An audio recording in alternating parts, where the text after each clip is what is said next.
Nous sommes dimanche 16 décembre, mesdames et messieurs, bonsoir et bienvenue à ce journal que nous ouvrons par le décryptage du nouveau gouvernement. 4 jours après la nomination du Premier ministre Janko Sissogo, la liste du gouvernement du Mali a été publiée. Vous l'avez suivi avec nous hier soir. On notera l'arrivée de 6 nouveaux ministres et le départ de 8 autres. La taille du gouvernement a été réduite et la fonction de porte-parole du gouvernement revient dans ce nouvel attelage. Des précisions avec Mahamadou Kone. C'est un gouvernement d'union nationale qui vient d'être mis en place. Tous les grands regroupements politiques, de même que différentes tendances de la société civile, y sont représentés. Le premier constat qui se dégage est que l'équipe dirigée par Janko Sissogo compte 30 ministres, dont 2 ministres délégués. Ils étaient 32 dans le précédent gouvernement. 6 nouvelles personnalités font leur entrée. Il s'agit de Messaoud Ould Mohamed Labib, désormais ministre de l'Enseignement supérieur et de la Recherche scientifique, alors que Baba Berté prend la tête du département de l'Agriculture. Le ministère de l'Artisanat et du Tourisme revient à Yehia Ag Mohamed Ali, pendant que Mme Diané Mariam Kone s'occupera de l'élevage et de la pêche. Le nouveau titulaire du ministère de la Communication est Manga Dambélé, qui devient également porte-parole du gouvernement, fonction qui n'existait pas dans l'équipe sortante. Le 6e entrant est un ministre délégué. Son nom, Abdourahmane Oumar Touré, chargé de la décentralisation et de l'aménagement du territoire. 8 cadres de l'ancien gouvernement n'ont pas été retenus.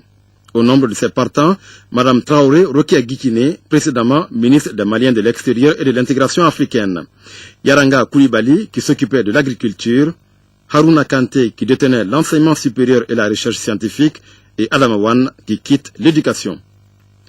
Les 4 autres, désormais anciens ministres, ont pour nom Mme Diallo Fadima Touré, qui avait en charge le logement, l'urbanisme et les affaires foncières.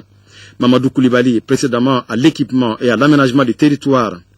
Alpha Bokar Nafo s'en va également, lui qui dirigeait le département de l'énergie et de l'eau. Et enfin, Boubacar Amadoun Kébé quitte la culture. 5 ministres changent de portefeuille. Il s'agit de Maître Demba Traoré, qui s'occupera des Maliens de l'extérieur et de l'intégration africaine. En plus, il monte de grade puisqu'il n'est plus ministre délégué. David Sagara prend la tête du ministère du Logement, des Affaires foncières et de l'Urbanisme.